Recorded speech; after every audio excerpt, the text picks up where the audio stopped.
Hello everyone, I welcome you on the behalf of Rasa International School. I hope you all are doing good and safe at your homes.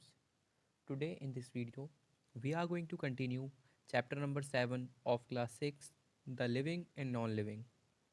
In this video, we are going to discuss about characteristic of living organisms, which is on your book page number 106 to page number 108.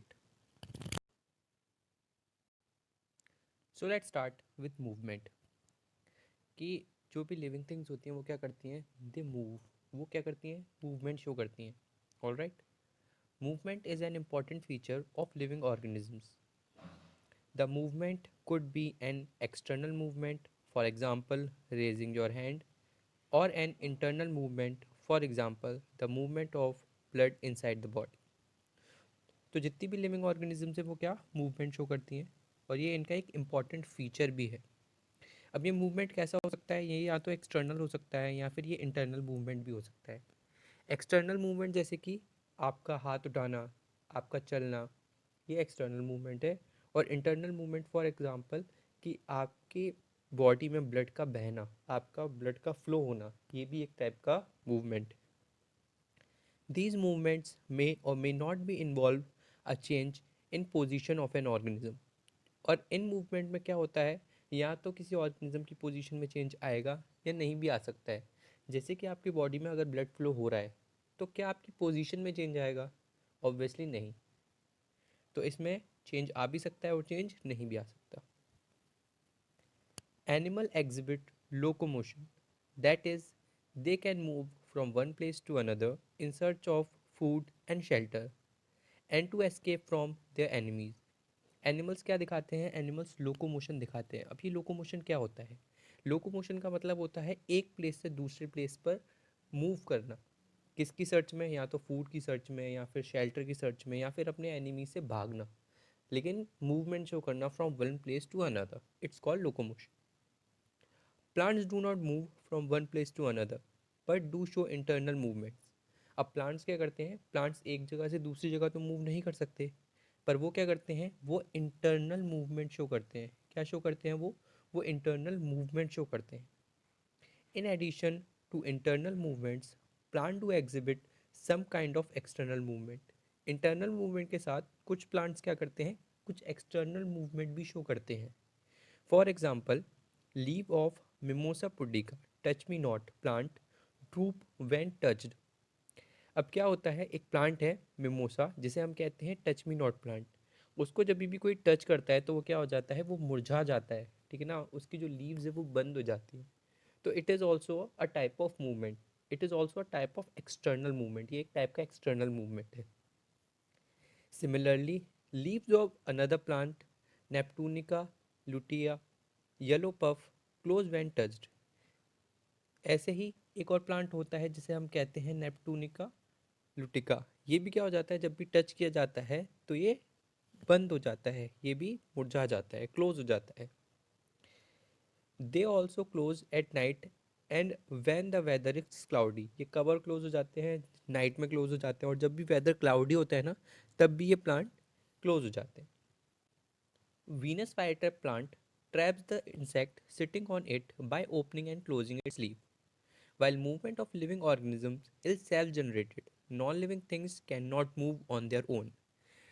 एक और plant होता है जिसे हम कहते हैं Venus flytrap. ये एक इंसेक्टिवोरस प्लांट है. जैसे ही इंसेक्ट इसके ऊपर बैठते हैं तो ये क्या करता है, ये उन इंसेक्ट को ट्रैप कर लेता है. ठीक है, ये ओपन होता है और फिर उस इंसेक्ट को ट्रैप करके क्लोज हो जाता है. तो ये भी एक टाइप का मूवमेंट है.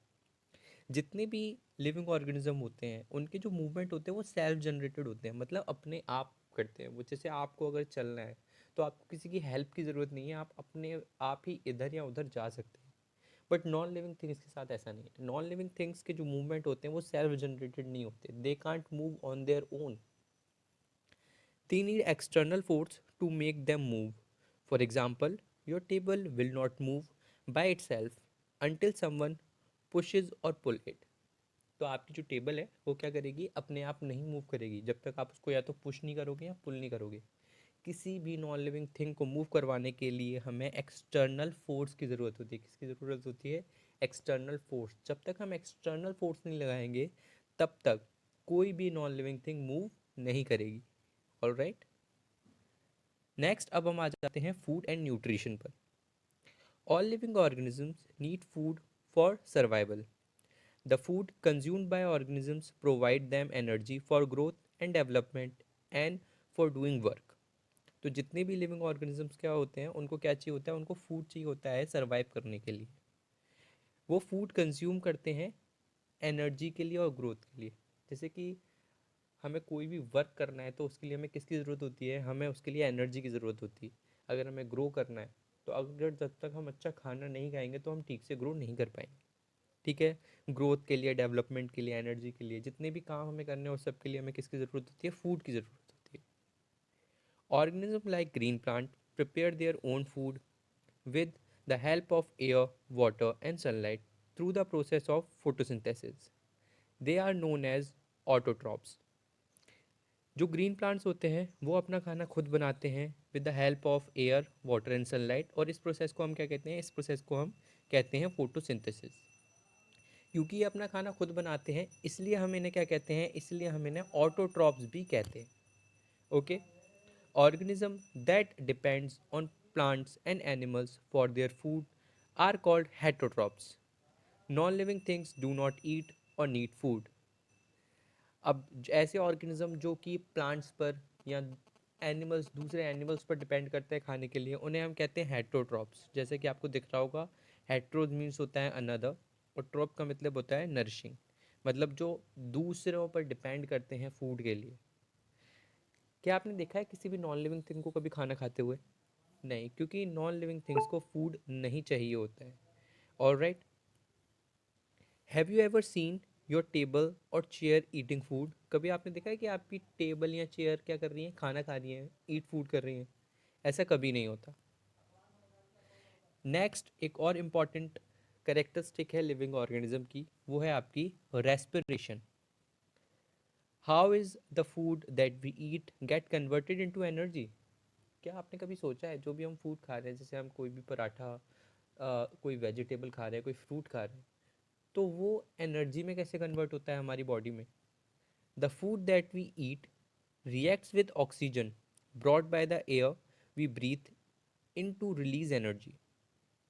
अब क्या होता है, जो भी फूड है वो किससे रिएक्ट करता है, ऑक्सीजन से रिएक्ट करता है। जो भी हम क्या करते हैं, जो भी हम ब्रीथ करते हैं, और जैसे ही ये फूड और ऑक्सीजन मिलते हैं तो क्या बनती है, तब बनती है एनर्जी।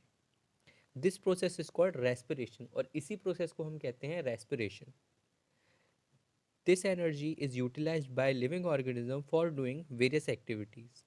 और इस एनर्जी का यूज़ क्या करते हैं, लिविंग ऑर्गेनिज्म करते हैं वेरियस एक्टिविटीज़ के लिए, जैसे खेलने के लिए, पढ़ने के लिए, पढ़ाने के लिए। ऑलराइट, इन सब के लिए हम इन एनर्जी का यूज़ करते हैं। In breathing air enters our body through the nose. अब ब्रीथिंग में एंटर कहाँ से करती है, जो भी एयर होती है वो हमारी नोज़ के थ्रू एंटर करती है। It travels to the lungs from where the oxygen in the air is absorbed by the blood.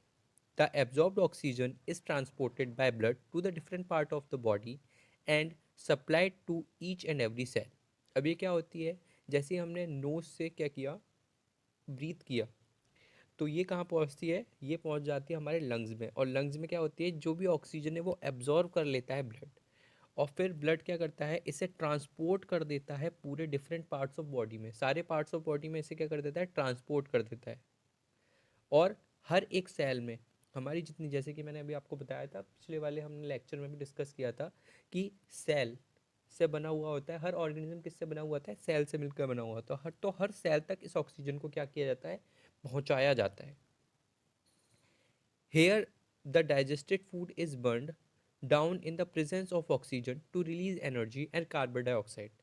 The carbon dioxide released here is transported back to lungs by blood and we breathe out the carbon dioxide. Respiration and breathing are non-stopping processes. We breathe while we sleep also. तो क्या होता है, अब जैसे कि oxygen absorb हो गई, तो ये ऑक्सीजन फूड के साथ मिलकर क्या बनाती है, एनर्जी को रिलीज कर देती है, और कार्बन डाइऑक्साइड भी बनाती है। एनर्जी के साथ कार्बन डाइऑक्साइड भी बनता है।